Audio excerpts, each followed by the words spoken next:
30-40 বছরের যে একটি যৌবন আমি তোমাকে দিয়েছিলাম, ওই যৌবন কাল তুমি কোন কাজে ব্যয় করেছো? নামাজ, রোজা, হজ, যাকাত ইত্যাদি তেলাওয়াতে কোরআনের মাধ্যমে আমাকে স্মরণ করেছিলে, না শয়তানের গোলামির মধ্যে তুমি কাটিয়ে দিয়েছো? গান বাদ্য বাজানা, নাচ গান, মোবাইলের মধ্যে বিভিন্ন প্রকারের বুলুক ফিল্ম দেখে তুমি তোমার যৌবনকে কি ব্যয় করেছো, নষ্ট করেছো? এ বিষয়ে তোমাকে জিজ্ঞাসা করা হবে।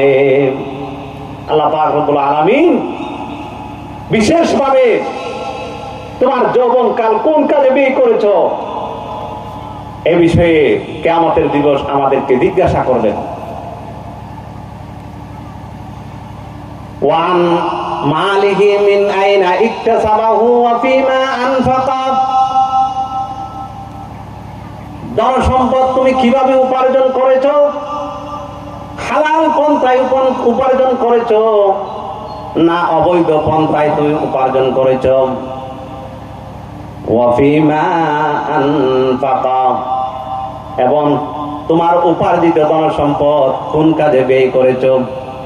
তুমি গান বাদ্য বাজনার অনুষ্ঠান করেছো ওই উপার্জিত সম্পদ দিয়ে, না কোরআন ও হাদিসের বরকতময় মাহফিলের আয়োজন করেছো? এই সম্পর্কে আপনাকে জিজ্ঞাসা করা হবে।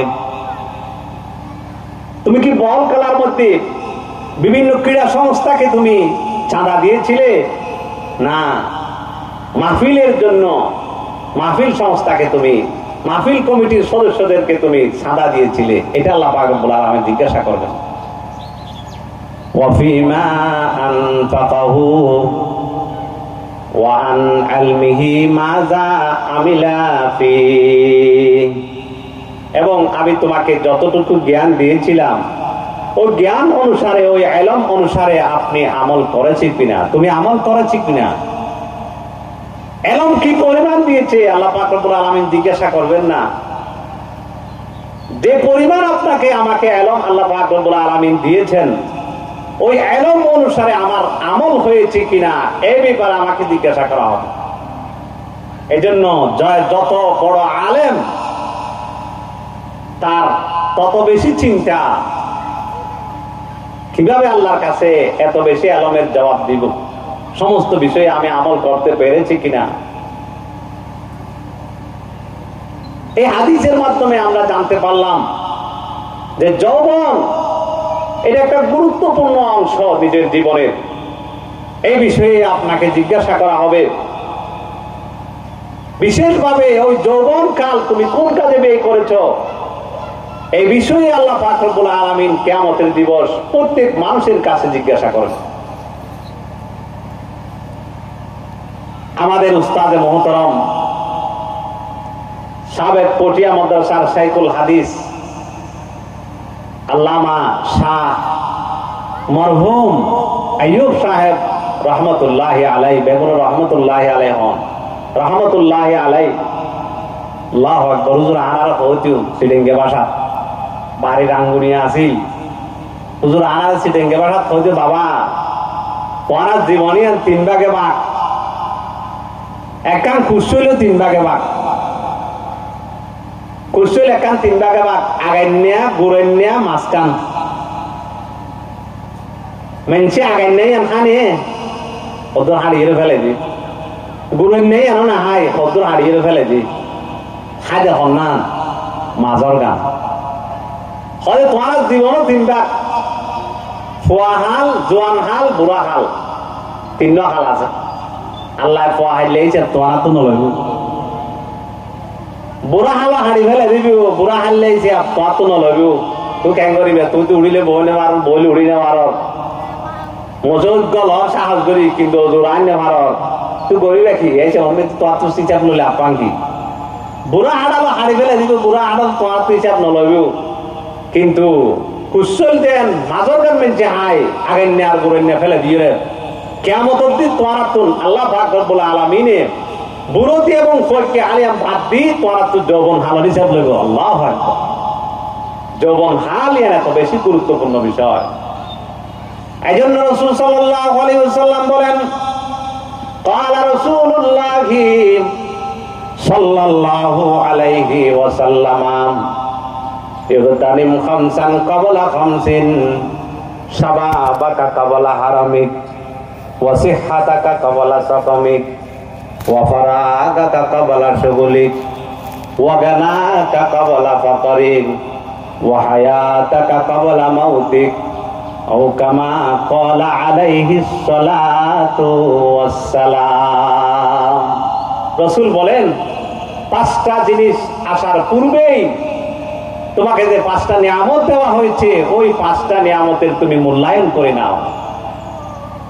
শাবাবাকা ক্বাবলা হারামিক, তোমাকে যে আমি একটা যৌবন দিয়েছি, ওই যৌবন তুমি কাজে লাগাও বার্ধক্য হওয়ার আগে। বৃদ্ধ এবং বৃদ্ধা হওয়ার পূর্বে তুমি তোমার যৌবনকে কাজে লাগাও। যখন তুমি বৃদ্ধ হয়ে যাবে, তুমি যখন বয়স্ক হয়ে যাবে, যুবক অবস্থায় যেটা সম্ভব ছিল সেটা আপনার জন্য অসম্ভব হয়ে দাঁড়াবে। শাবাবাকা ক্বাবলা হারামিক ওয়া সিহহাতাকা ক্বাবলা সাকামিক, তোমাকে যে আমি সুস্থতার একটা নিয়ামত দিয়েছি, অসুস্থ হওয়ার পূর্বে তোমার সুস্থতার নিয়ামতকে তুমি কাজে লাগাও। ওয়া গানাকা ক্বাবলা ফাকরিক, তোমাকে আমি নিজ অনুগ্রহে যতটুকু ধন সম্পদ দিয়েছি, ধন সম্পদ হাত ছাড়া হওয়ার পূর্বে, গরিব হয়ে যাওয়ার পূর্বে তুমি তোমার ধন সম্পদকে কাজে লাগাও, ভালো কাজে ব্যয় করো। ওয়া ফারাগাকা ক্বাবলা শুগুলিক, তোমার যে একটা অবসরতার নিয়ামত রয়েছে, তোমার ব্যস্ততা আসার পূর্বে অবসরতার নিয়ামতকে তুমি কাজে লাগাও। ওয়া হায়াতাকা ক্বাবলা মাউতিক, মৃত্যু আসার পূর্বেই তুমি তোমার জীবনকে কাজে লাগাও। মৃত্যু আসলে আর কিছু সম্ভব নয়। যদি তুমি আল্লাহর কাছে গিয়ে বলো, আল্লাহ আমি বুঝি নাই, উলামা ইকরাম অনেক ওয়াজ নসিহত করেছেন, পায়ে ধরেছেন, হাত ধরে আমাদেরকে বলেছেন, কিন্তু আমার বুঝে আসে নাই। এখন আমি সব বুঝতেছি, জান্নাত জাহান্নাম, আল্লাহ রসুল, কিয়ামত ইত্যাদি সব কিছু সত্য। এটা আমি দৃঢ়ভাবে বুঝে নিয়েছি। আমার ঈমান পাক্কা হয়েছে। আল্লাহ আমাকে একটু সুযোগ দাও, আমাকে আবার একটা জীবন দিয়ে দুনিয়াতে কিছু সময়ের জন্য পাঠাও, আমি ওখানে সব ভালো কাজ করে আসব।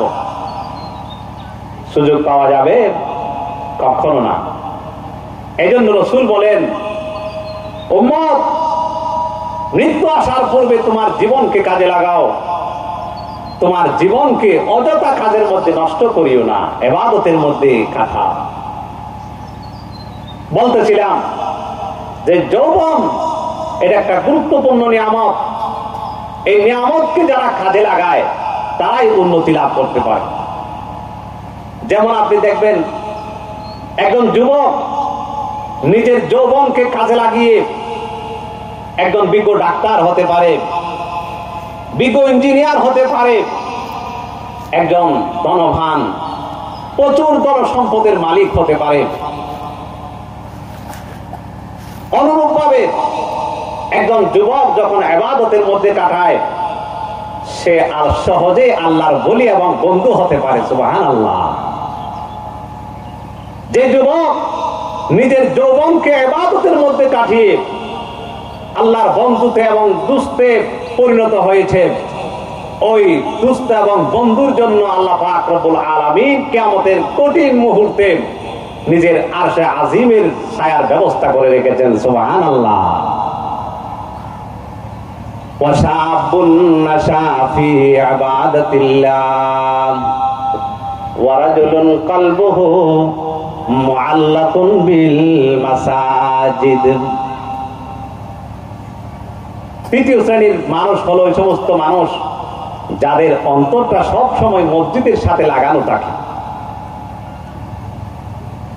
ফজরের নামাজের পর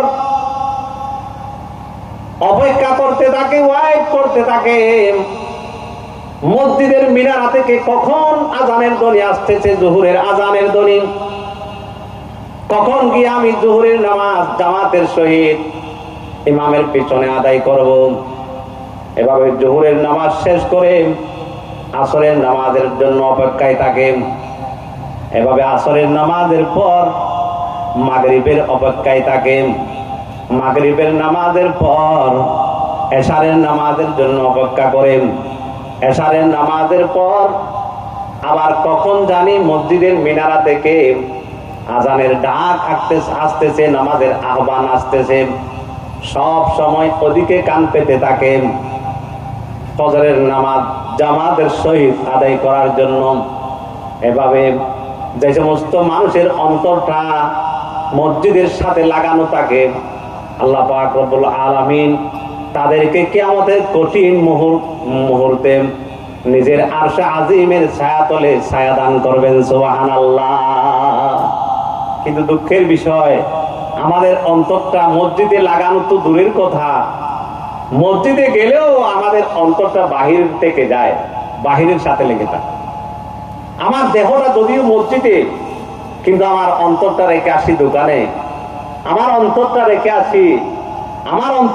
আসি বাজারে, আমার অন্তরটা থেকে যায় আমার ছেলে মেয়ের প্রতি। দুঃখের বিষয়।